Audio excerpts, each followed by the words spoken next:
Capital is abundant. Understanding is scarce.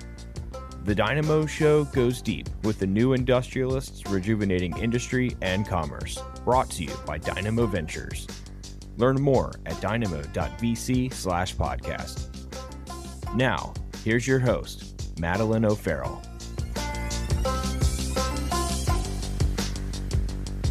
Welcome back to the Dynamo Show. I'm your host, Madeline O'Farrell, and I'm excited to be joined once again today by my colleague, Santosh Sankar. Santosh, thanks for being here. Yeah, great to be here. I think we want to talk shop and maybe share a bit about how we're thinking about everything related to the data center boom and kind of all things AI, which we've seen in connectivity, we've seen in energy. This isn't new. And so where we are today, right, there's this fierce debate, and I truly believe that the frontier models, their core business model is apparel. It's really hard to look at DeepSeek V4 Flash. Input-output tokens are per million tokens, 14 cents, 28 cents. Fable 5, I'm staring at right now, $10, $50 per million input-output tokens. I'd be really damn scared. So the model is the manifestation of intelligence inference, right? That's what everyone's going after, because that's going to do a lot of interesting things. But if we're saying that's commoditizing, the one thing I might say is it might actually bring greater relevance and recognition for the application layer. And right now, I think of application layers as harnesses, right? This is where all the memory, tooling, integrations sit. That's where the magic is happening increasingly. And 2 years ago, we told our LPs that, hey, we think over time models are going to commoditize. We don't see a world where this is not going to be the norm. But then if you say that and it's happening, everything that the model sits on is also going to have to be commoditized and operate in a more utility-like fashion. Because if you have to serve at 14 cents and 28 cents per million tokens, that means your input costs need to be well below that, right? That's just business. That's like margin logic. And so I don't see a world where we're not moving towards this being more utility-like. And I'll put this on the table. Through cycles, utilities trade at much sleepier multiples than technology does. How does one reconcile that? Yeah, there's going to be like the growth premium that maybe you're not trading like a pure utility, but that you could argue is already observable in the publicly listed utilities out there. But this is gonna fundamentally change how we might be thinking of some of these trillion-dollar-esque companies right now, and how they might even have to re-engineer their business model. But all of this is connected, and under that interconnection is, hey, you have to operate as an industrial competency. We're in the industrial renaissance.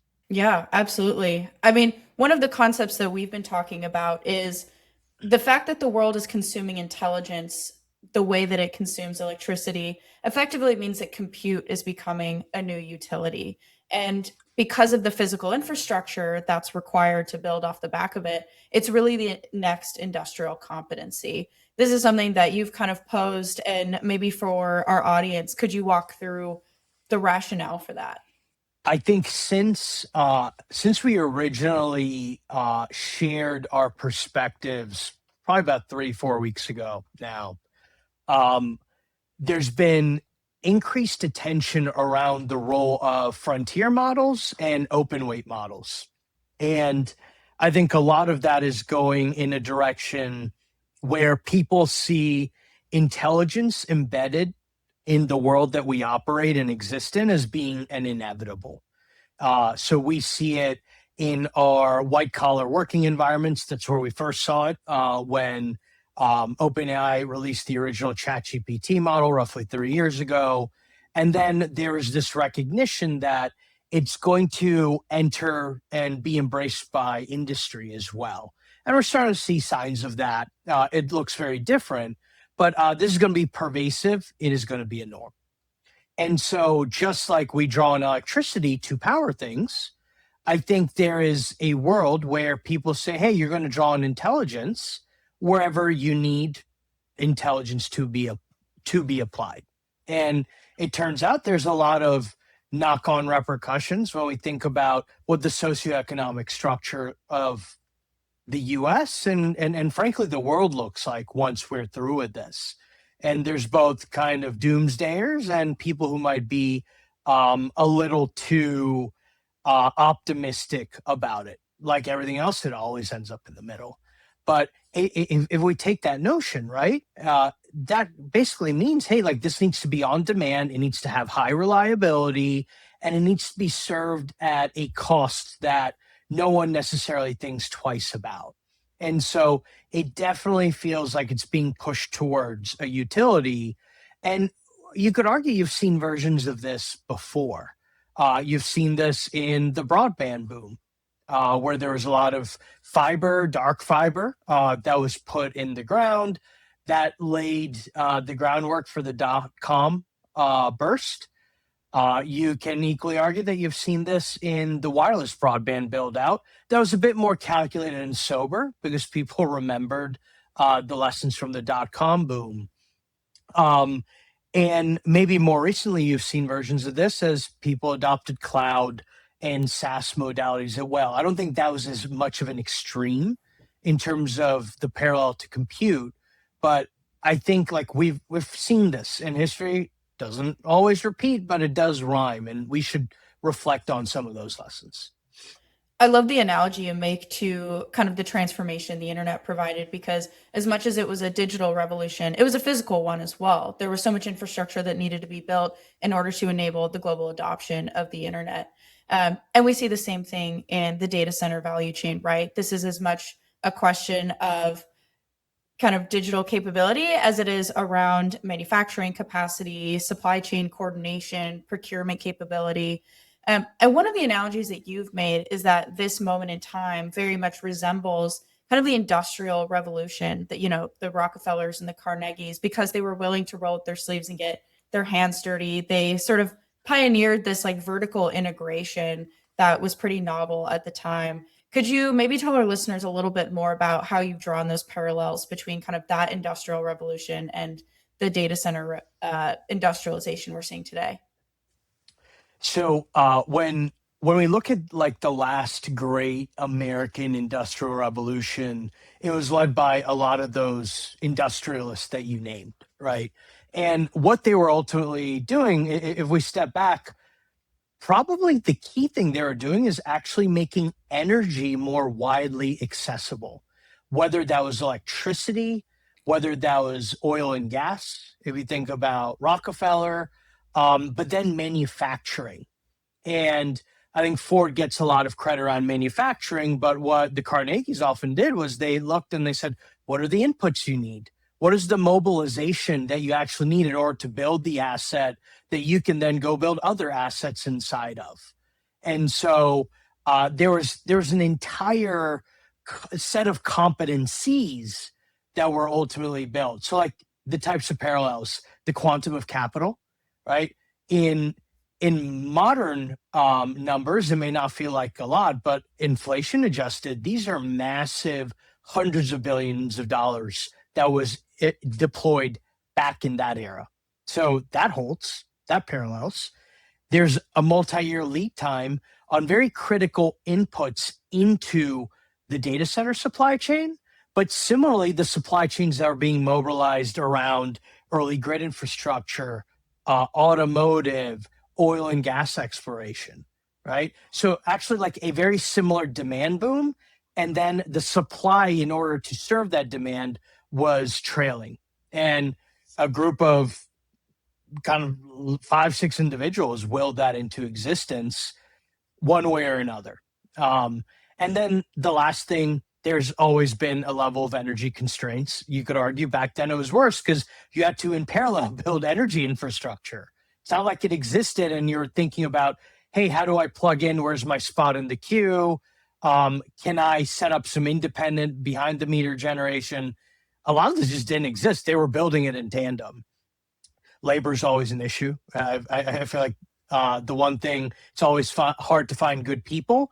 The dynamics are different, but there's always a rub and friction around workforce enablement. And you have to build the competency without a pre-existing playbook.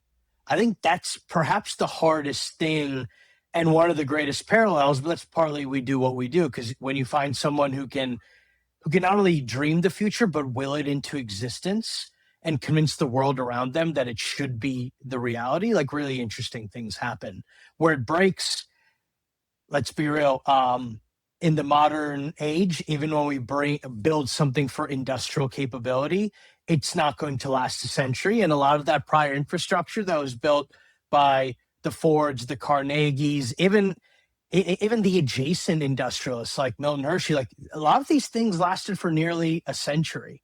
So there's a lot of benefit to that because you can continue to sweat that asset very hard. And when something is moving towards an industrial competency, thoughts about CapEx, sweating the CapEx for as long and as hard as possible start to become priorities when you do capital budgeting. Few other things, right? The capital concentration here is not necessarily like for like as what we've seen in prior cycles. And I would say these things are in motion. The biggest difference, and maybe I feel this way and it's all perspective or it's all relative, is things feel to be moving increasingly faster in the business environment generally. And I suspect that as a result, given the outsized demand versus supply for intelligence, a lot of things are moving faster now than they perhaps did in that prior cycle. Definitely agree. And I think one thing that jumps out to me as well is the way that a lot of this infrastructure is being financed is quite parallel to the way that power plants and pipelines have been financed historically also. So you have like the Blackstone Broadcom, I think it was $35 billion deal where you're underwriting GPU infrastructure in the same way that you're underwriting kind of those legacy industrial capabilities. When you take a step back and think about the data center value chain from siting and interconnection all the way to decommissioning, in your opinion, what's maybe the most interesting or most acute bottleneck today? It feels like the queue to even get energy, right? So you mentioned how things are underwritten. I partly agree. I think the types of players who are showing up, right? You have a lot of the infrastructure funds. You have a lot of people that have a deep appreciation for project finance and how you think about the elegance of a tiered capital structure, all the way from equity to like super senior debt and mezz hanging in the middle. But going to your point as to where's there the greatest friction, part of what they're underwriting is not just the building. They write the innards of the building. The big unknown is what are the depreciation cycles like? And that's where it differs, right? Oil and gas infrastructure, you can underwrite for 50 to 100 years if you've done the right type of maintenance and ongoing upkeep. You don't necessarily have that here. You kind of roll the asset to less intensive workloads, the asset namely being the compute and memory. Now, all that is great. You might have put your neck out on the line. You have committed to $100 billion portfolio of development. Your supply chain might have even delivered all of the compute, but you're standing there trying to negotiate with your local, utility or regional provider as to where you stand in order to actually start earning revenue. And that is, in my perspective, the hardest thing to ultimately solve for, because this is not just something that goes away with regulation or you can optimize with a piece of software or an algorithm. This is just like the real physics of, hey, the grid only has so much capacity. It takes us so long to increase capacity. In order to increase capacity, we have to mobilize a supply chain that has existed for decades, but it did not exist with the notion of this type of once in a lifetime demand for compute. And that is driving increased need for electricity or energy. How do you solve that? We've seen a lot of people. We spend our lives with people who try to say, hey, there are various ways one could solve it. There's excess generation. If you can get the generated electricity to where it's actually consumed, that's one way to kind of use what you have. That is easier said than done. And so there's a lot of talk about industrial batteries, nuke, fuel cells from the world of hydrogen. That's where I think kind of there's the greatest opportunity right now. And I think it's because until you can get electricity in there, there's no ROI. It's actually a net drag on your ROI. And that creates a lot of headache. I agree with that. And I think the thing that is most top of mind for me is you have data center developers, the hyperscalers of the world, who are bringing their own capacity, which is one way to solve for that energy constraint. But when you take a step back and think about the way the grid was designed, is it's designed for peak load, which means its utilization rate is very, very low. And so are there interesting ways that we can just, to your point, use what we already have better? I think that's where one of the biggest opportunities lies. And I think over the last few years, the concept of efficiency has been a little less sexy, but I think it's coming to the forefront again, just because of that almost arbitrage that you have on the grid today.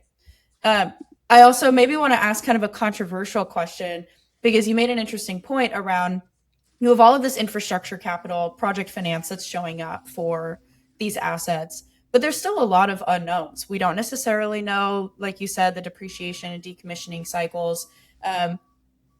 Is there a world in which this kind of blows up, right? Like you have capital showing up, underwriting things like they have historically, like I was saying, for power plants and pipelines, with enough maybe variables in the mix, and not to, be too, stirring of the pot, but like there is a lot of talk about an AI hype bubble. And so is there a world in which that kind of craters?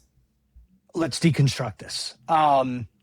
Ultimately, demand for intelligence or inference is a function of buyers believing that if they consume tokens, they are able to get valuable work done for a more economically attractive price point than they realize today.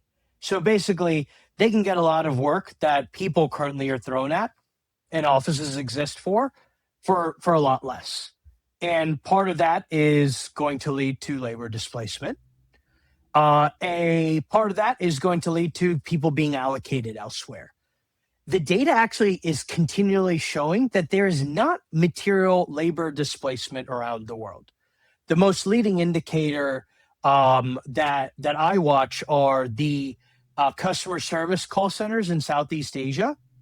They've actually, for the last 3 years, been on a hiring ramp up and to the right. So classic Jeevan's paradox. So like what we think actually is not holding. But let me kind of come back to your core question.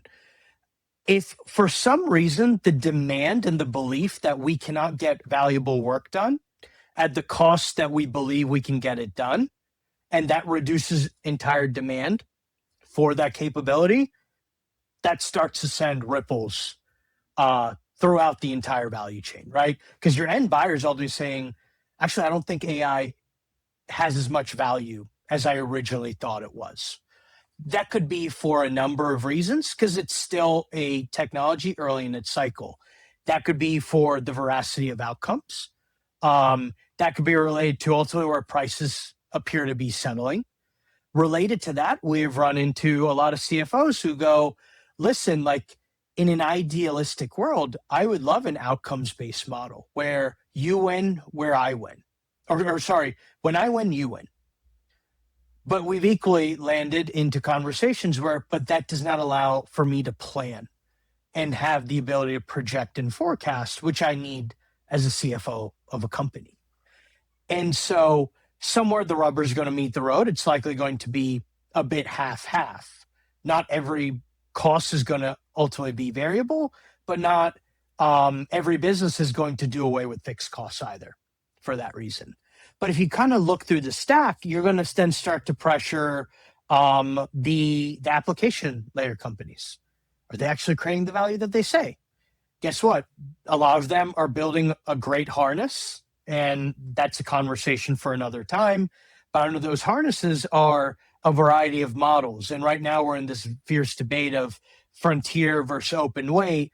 The reality is going to be a multi-model world where, based on the workload, the value of that workload, I believe, you're going to choose to use and leverage a particular model. But then they're going to come under pressure if it feels like, hey, value ultimately is not being realized. Both of those sit on data center infrastructure, right? And you could go to the hyperscalers, you might have the colo providers, what have you, but then there's going to be an encumbrance and some pressure there. And then as you kind of push through, what you might start to pick out is, hey, like you have compute that has a finite life, relatively speaking, that may not be used to the optimum degree, or maybe more specifically, the degree and level of workload that the financiers underlying it have modeled to. And some of that might be black box. Some of that may not even have been known, depending on where that financing moment happened. You know, if we say this has happened for the last 3 years, clearly the people financing these assets are more savvy today than they were in late 23, early 24. But how aggressive are those assumptions? We have a tendency as humans, right, when you go to behavioral economics, to be exceptionally exuberant during great times and unreasonably pessimistic during bad times. So having seen 2 cycles in my life, if I go back to the Great Recession, like there's a bit of that exuberance that certainly could be permeating here. And you've seen a bit of the canary in the coal mine with some of the private credit funds who have had to lock up their funds, not allow liquidations. But ultimately, that's how the crack starts and will push through. But the crux of it right now, the belief is that we do not have dead weight capacity. That is the big difference from the last technology-driven correction, which would be the dot-com boom. A lot of people, I was young. I had just learned how to program a few years prior to that studying in. So it was all kind of happening. I was not as aware. I was probably about 10, 11 years old.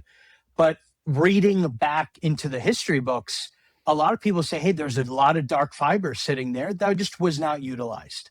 So this won't be a utilization issue. It will be a ROI issue is ultimately my belief. And right now, the scale is still in favor of demand.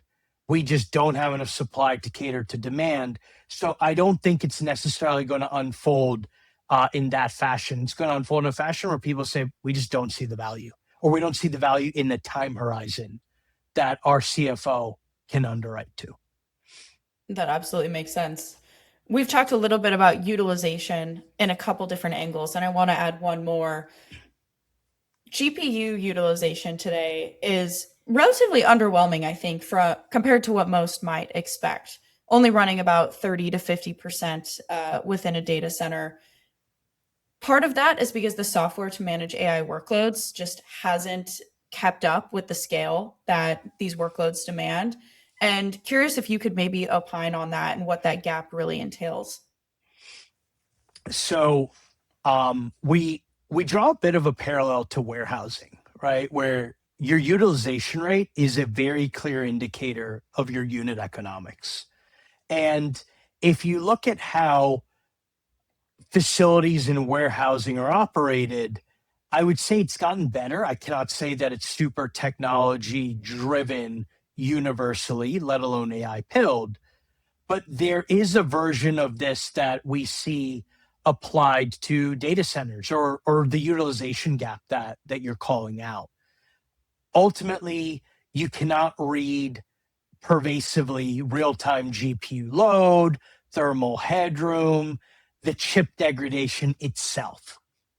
That's not to say it doesn't exist. It might exist within certain hyperscaler deployments. Elon, who's a phenomenal operator and has amazing foresight into such details, might have those facilities in Memphis coming online with this capability, but is not uniform. And if you almost think about this kind of capability on compute. So let's say we strap a GPU to memory, to some level of storage, cooling infrastructure, right? And then electricity, that might be one unit of a fleet of GPUs. In the physical world, we these days have fleet observability. You know what utilization's like, you know exactly what that particular truck is doing, you know what that particular robot in the warehouse is doing. All of that is still yet to be pervasive. And that's where there might actually be a way to use, again, what we already have. While we are waiting for chips and factories and fabs to come online and be delivered, it might be that you have sufficient headroom in order to actually improve utilization. But the risk right now is because you don't know for a fact, these chips, they run really hot. So it may not be in the best interest if you don't have the data to kind of push that utilization rate. Because what you might not realize is you don't have enough thermal headroom. What you're ultimately going to do is you're going to burn the chips out, or you may not have enough tolerance if there's some type of a power surge. A 2 to 3 second power surge, I come to understand, will just totally fry an array of chips. That's how hot they run. So there's this balance of you need to protect kind of what you have and maintain it versus kind of pushing it to the limit, which sounds very familiar to running a warehouse, running a manufacturing line. These are known parallels. Don't kill the golden goose in hopes of kind of making it fatter. You have to almost do it in parallel. The one thing I truly believe is the types of people behind the AI boom and the data infrastructure boom are not as conservative by default as manufacturers or warehouse operators, which might be why they can kind of deliver on this. Because if they were overly conservative, I think it'd be a hard road ahead. Pulling on that thread around the manufacturing parallels, one of the trends we've seen is this concept of constructuring, right? Where the data center construction companies are behaving more like manufacturing companies, where there's prefab manufacturing, offsite assembly. Can you tell us maybe a little bit more about what that entails and how that parallel holds up? So we've seen early signs of it. Again, I don't believe this is pervasive. I think there is a massive opportunity here. Ultimately, if you can be a company that shows up and says, we have all of your key electrical equipment and infrastructure, we have all of the cooling requirements, we have all of your data hall pods, everything you effectively need as, let's say, the brains or control center of your DC, already built off site, and we can nearly drop it in once you open up the building. There's a lot of efficiency to be gained there, because think about what that means. You can actually start operating your supply chain with the rigor of a manufacturer. You know how much you actually need, what your minimum order quantities are from your customers, what lead times are, what promises you can make, how you can actually help push a customer closer to that day zero of ROI starting to be generated. But simultaneously, because you're not sitting in an irregular environment, you're creating standardization.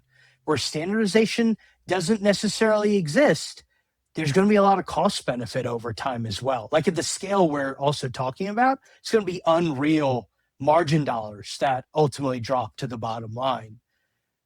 Still early days, right? But like think of it almost as you have a massive industrial space. Somebody shows up one morning and offloads off of multiple big trucks a bunch of pods that, as you assemble close together, you walk in and you go, this is the brains of my operation. Within this, everything else is interconnected and can ultimately operate. And so a lot of elegance in just operations, but ultimately economically, it feels like this is the way the world's going, not just in data centers, but in other construction competencies as well. And kudos to Ty at Iron Spring for identifying that there's a word for this, constructuring, rather than me kind of saying, why don't we just prefab a bunch of stuff and be a manufacturer in a construction environment? So Very much a real thing.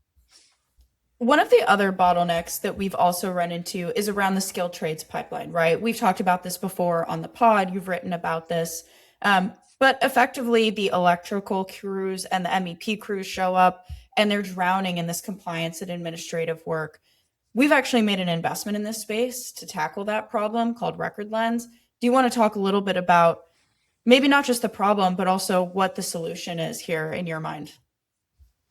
So when you look at a grid scale project, and so Record Lens right now serves a set of customers that we call specialty construction, but specifically are in and around grid scale electricity and telecom projects. These are the people that need to either bury the cable or put up the poles in order for us to have electric access as a manufacturer, a cold store, a data center, you name it. They are seeing unprecedented volumes of business, as you might imagine. We actually have an LP who built a business. I think if I remember correctly, as far back as the 70s, sold it about 7 years ago. And when we were speaking to him, he told me, he said, "Hey, you talk to a lot of young people asking for advice. If there's a young person looking to build a career, let's say for the next 25 years, tell them to go be a lineman, because they're going to show up, they're going to make six figures, they're going to have a backlog of at least 15 years at that point." So there's not a lack of work. But when you actually go do the work, a lot of this work is actually done by voice, by text, spreadsheet, clipboard, literally a relay and a telephone game morning and night to a central office, where if you're in the field, you likely have a boss or the management of the company sitting and making sure that, hey, we made this promise, we made it at this cost and price, we're delivering on the promise at this cost and price. There's a change order, we're properly ensuring that the field knows that there's a change, and we're appropriately capturing that in the process as to, are we doing the work at the right cost and price that we agreed to. Record Lens is actually showing up and saying, hey, you can actually make this digital. You actually can have an AI project manager now helping you keep track of what is happening in the field. If there's a bottleneck that the central office needs to unblock for those people doing the hard work up on the poles, burrowing cable down into the ground, they're doing that for them. When there's compliance requirements, those are properly being captured, documented, and stored away whenever the regulator does come do their ad hoc audit, right? Think about throwing humans at these problems. I actually spoke to one of these outfits, been around for 100 years nearly. They've been doing it by paper, pencil, and more recently spreadsheet, and they're realizing it doesn't scale, it breaks. They think that they give up about 30% of annual growth the last 2 years because they have not been able to modernize their operations. So that's what ultimately Record Lens does. But think about kind of the new generation, right? Your generation coming into the workforce, Madeline, they want to work more in a world of like agents and people who help them be productive and are mindful of their time, rather than, hey, you have to go do your work and then you have all this administrative reporting to do in addition to your core job. That's not going to pave the way for an employer to be perceived as an attractive option, for an industry to jumpstart talent that they currently don't have adequate pipelines for. Definitely agree. One of the other hypotheses around where there's a pocket of opportunity in this space is this concept of a Foxconn for electrical equipment, effectively a contract manufacturer for the transformers, the switchgear, the circuit breakers that are all necessary components of the data center value chain. What do you think is really required for this approach to be successful? I'm going to say that this is still developing. It's not like this is a slam dunk, but it's hard to ignore as you look through history. Foxconn in the early 2000s really set the paradigm. There are a few other CMs out there, but they really kind of set the record or the baseline when you think about two things: cost and scale. And they applied that notion of how do we reduce cost, but leverage scale to do that when we think about consumer electronics, aspects of compute. The thing that oddly has been left behind, and I think this is a function of it was an opportunity, it wasn't a top 3 burning problem, but we left behind a lot of the parallels around like electrical grid equipment, or let's say everything that was not compute of various kinds, PCs, handsets, server racks, and that commoditization that existed. I think most people would agree with you. Like, I am an ardent Android user. You are an iPhone user. Like for like, they're basically the same thing. Apple has been able to retain a greater price point because of the brand they had. But ultimately, when you think about how they manufacture, what they deliver, they're near parity at this point. Why has that not happened for where we see bottlenecks right now, which is around things related to transformers, grid switches, so on and so forth, right? These are like critical things that you actually need in order to turn on a data center or any industrial asset. And so my belief here, as I'm kind of fleshing this out, is we live in a world where there's a capital abundance. So there's kind of a question of how abundant, how much longer is capital going to be abundant the way it is? You have a lot of capital being more open to investing in capital intensive projects that have a durability. So you can basically invest in the CapEx and you can sweat it over multi-decades in order to get the value. And so why is there not a Foxconn equivalent for electrical equipment? This isn't about innovation. Again, this is about cost and scale. We have the scale need that should allow us to then drive costs down. Because there is not, speaking to experts, there is not material differentiation between what you might buy brand name versus what you could maybe buy on a white label basis, commoditized basis. And I think also goes back to your parallel around that industrial revolution, where the paradigm has shifted, where in the 2010s, everything was about B2B SaaS, but increasingly where we see some of the biggest opportunities are in the physical economy, which is, of course, what Dynamo's been doing for the last 10 years, but has become a bit of a topic du jour. And it's because a lot of these bottlenecks are so severe, and equally the TAMs are so large on the other side. Yep. So getting a lot more venture dollars. I think kind of to be specific, the biggest outstanding questions around this kind of opportunity is, does grid scale electrical equipment have enough standardization in order to become a CM model? So far, research suggests yes, right? And there are even kind of aspects of residential electricity components that suggest, hey, like, yeah, there's standardization. These can be mass produced. But then the second one is, what type of certification regulatory requirements do you have, right? Because in this day and age, you're not going to allow anything and everything to enter our grid infrastructure. We don't let Huawei wireless equipment or telecom equipment enter our infrastructure.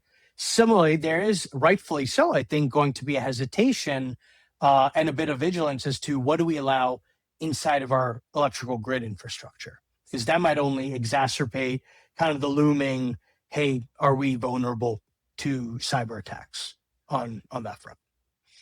And equally, I think part of the reason the last industrial revolution was of the magnitude that it was you also had a different regulatory environment that allowed for monopolization. Totally. You had minimal labor laws. So there are certainly different dynamics in kind of the macro that we have at the moment. But I still agree that I think there are some fundamental parallels we can draw and certainly learn from.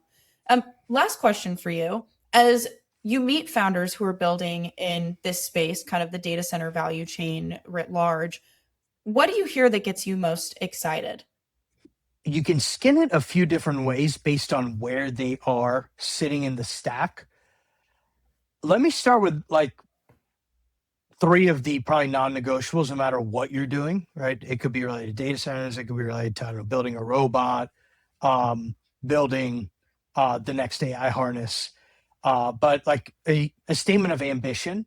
I think generally people who are showing up probably in this subject matter default are self-selecting into, I like to do hard things and I have a level of ambition. But in particular, I think what is important here is you can learn and execute on imperfect information at a velocity that maybe only like the frontier model operators can rival, because that's how quickly things are changing. And you should avail yourself to new novel approaches to solving some of the log jams that sit in and around data centers being an industrial competency. The last thing I'd say is like telling a good story. And so like when I actually boil that down, depending on where you sit, we have to feel, and I think there needs to be a demonstrated ability as to this is a top 3 problem for our buyer. And so that's where, to your earlier question, I think a lot of that is like, help me turn the lights on, dude. I can't even get electricity here. Why do I care about anything else? For then the customers who have electricity turned on, there's a level of like observability, but I actually think it ends up being more of a statement around help me understand how only I monitor my assets, but how do I waterfall them and sweat them as hard as I can? Because again, this is CapEx. Let's not kind of think about it, talk about it in any other way. You want to get as much as you can out of the CapEx you've put in the ground, so to speak. But from there, it might be more of a services orientation. Okay, that's great.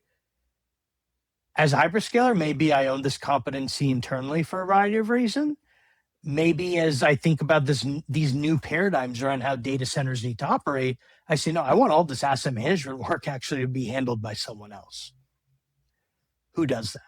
Who's the one disassembling the racks, pulling the old compute out, getting it commissioned for its new life, doing something less intensive and rigorous, grabbing the new NVIDIA chip, putting it in, ensuring it comes online. Like that's a tedious thing.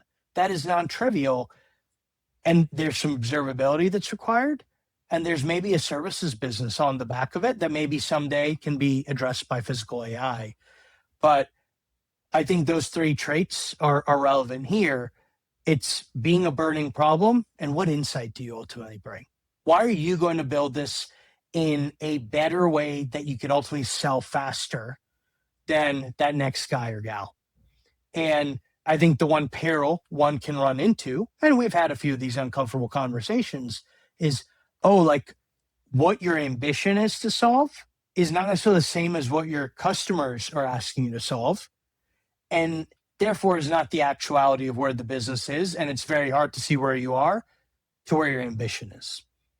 Right? It's a bit of a gold rush moment. So not to say that there's like a bad intent behind it. Just one has to be much more thoughtful because there's a whole lot of noise in and around the subject area. Definitely agree. I love your point on the gold rush as I reflect on just kind of the startup activity that's come across my desk over the last few years. I sometimes feel as though it's a lot of solutions looking for problems, wherein you have this transformational technology that can do really interesting, powerful things. And so there's the thought process is often, well, where can this be applied? And it leads folks, I think, often to the spaces where we spend a lot of time, where there's kind of obvious low-hanging fruit, right? Manufacturing, supply chain, these are very human-centric, very document-oriented industries. And so there's sort of this natural alignment for AI.